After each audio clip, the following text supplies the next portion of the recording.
Fruits and vegetables are among the healthiest foods on the planet. They come with vitamins, minerals, and pesticides. Yes, unfortunately, that's the harsh reality. While researching for this video, I found that the books and even Google was not enough. So to bring the most authentic information to you, I went to different vegetable and fruit markets. I discussed this issue with the real people, the vendors there. Even visited a nearby field, met a few farmers so that we know what really is going on at the grassroots level. Sadly, almost 99% of the crops are treated with chemical pesticides. The residue of these pesticides is present on the fruits and vegetables when you buy them in the grocery store. The most shocking part is that even after washing these fruits and vegetables for continuously 15 seconds in running tap water does not remove the chemical residue. This is a serious problem of the day, and in this video I'll share with you the best and the most practical solution to resolve this issue. So without any further delay, let's get started.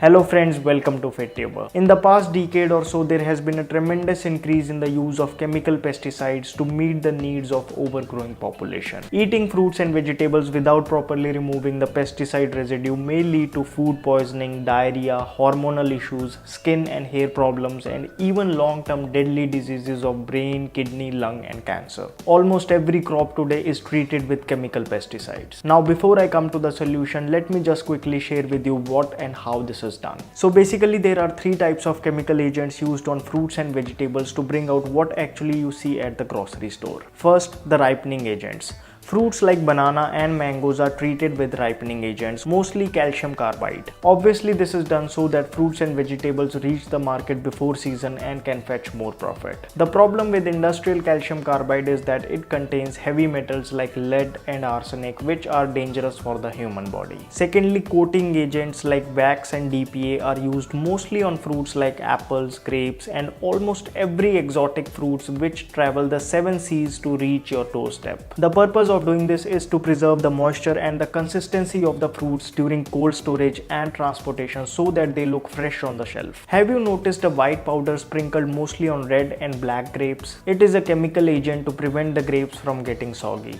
Wax is a petroleum product, while DPA reacts with nitrogen in air to form nitrosamine, which is a suspected carcinogen. See, the solution of these two problems is very obvious. First, never eat fruits and vegetables which are not in season. Secondly, ditch all the foreign exotic fruits and vegetables and switch to local produce. This way, not only you will save yourself from these chemicals, but also the foods you will buy will be cheaper, more easily absorbed by your body, and not to forget, doing this you will be helping the local farmers and in turn the Indian economy. Now coming to third chemical agents, which are worst of all, are the pesticides. There are systematic pesticides which are put in the bottom of the tree nearer to the roots so that they are absorbed by the plant, and they will be in the leaves, stems, fruits, flowers for about 10 to 15 weeks. Then there are contact pesticides which are sprayed on the surface of the plant, fruits and vegetables. These are the main culprits, as the residue of these pesticides remain on the fruits and vegetables even after you bring them to your home. But we can get rid of them. Now the most obvious solution is to buy organic food. Although it's not that organic foods are not treated with pesticides, it's just that they use safer alternatives. However, considering the soaring prices of organic foods, it might not be a practical solution for many of us. So let me share with you a very simple way which has been proven to remove almost 98% of pesticide residue.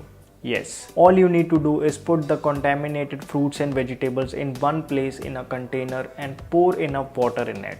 Now put 1 tablespoon of baking soda in it. Baking soda is easily available in grocery shops. I have even linked it down in the description box. Now leave the container for about 15 to 20 minutes. Now wash them thoroughly with running tap water. Baking soda, that is sodium bicarbonate, known for its alkalizing nature, helps remove almost 98% of the pesticide residue from fruits and vegetables. This is an easy yet very effective way of removing pesticides from fruits and vegetables. So next time and every time you buy fruits and vegetables, make them go through this process. There are some more tricks which help you minimize the effect of pesticides. For example, whenever you want to wash something like cabbage or onions, always make it a habit to peel off the first layer, then wash them in baking soda solution. Then if a fruit or vegetable has skin which you won't be using, even then do not shy away from washing it with baking soda. For example, when you cut an unboiled unwashed muskmelon, some part of the pesticide residue from the surface goes inside. Next, in order to diminish the effect of systematic pesticides, it is recommended to keep the lid open while cooking the vegetables. The agricultural scientists say that with steam, pesticides inside and outside the body of vegetables move upwards. Well, it can't be said that using all these practices we can make our fruits and vegetables 100% free of pesticides. But there is no doubt about the fact that these are highly effective methods to reduce the effect of pesticides and other chemical agents to as much as possible. And frankly, this is the best we can do as a smart consumer. After talking with local vendors and farmers, I came to know that there are certain fruits and vegetables which are heavily treated with chemicals. As the mango season is approaching, be ready for chemically ripened mangoes in the beginning. Bananas are extensively treated with calcium carbide to meet the demands. One easy way to differentiate is that naturally ripened bananas have black or brown stalk, whereas chemically ripened bananas have green stalk. Tomatoes are very heavily treated with pesticides. Other heavily treated fruits and vegetables include grapes, papaya, brinjal, etc. Then I also got to know that there are vegetables which require least amount of pesticides. These include mostly the ones which are grown underground like onions, potatoes, sweet potatoes, carrots, radish, etc. Even the green leafy vegetables do not require a lot of pesticides. So you have another reason to eat them more often. This was just for your awareness, although I would still highly recommend you to wash all the fruits and vegetables that you buy in baking soda solution. Even a small residue of pesticide, our body finds it very difficult to get rid of and it gets deposited in the adipose tissue. Now here's something interesting to know. Since most pesticides used are lipophilic pesticides dissolving in oily surfaces, that's where ancient Ayurvedic techniques like oil pulling are really helpful. If you have seen my video on oil pulling, you will know that the way it removes the toxins from the body is by attracting the toxins in oil. Go watch it and start oil pulling today. So what's the takeaway from this video? Avoid fruits and vegetables which are not in season. Ditch the foreign exotic foods and switch to local produce. Always wash the fruits and vegetables with baking soda solution. Remove the first layer of foods like cabbage and onion before washing. Keeping the lid open while cooking helps minimize the effect of pesticides. Some foods are heavily treated while others are not. Choose wisely. Buy organic foods whenever possible. Start oil pulling to get the deposited toxins out from the body. As a smart consumer, let's be aware and do as best as we can. Like switching to organic food products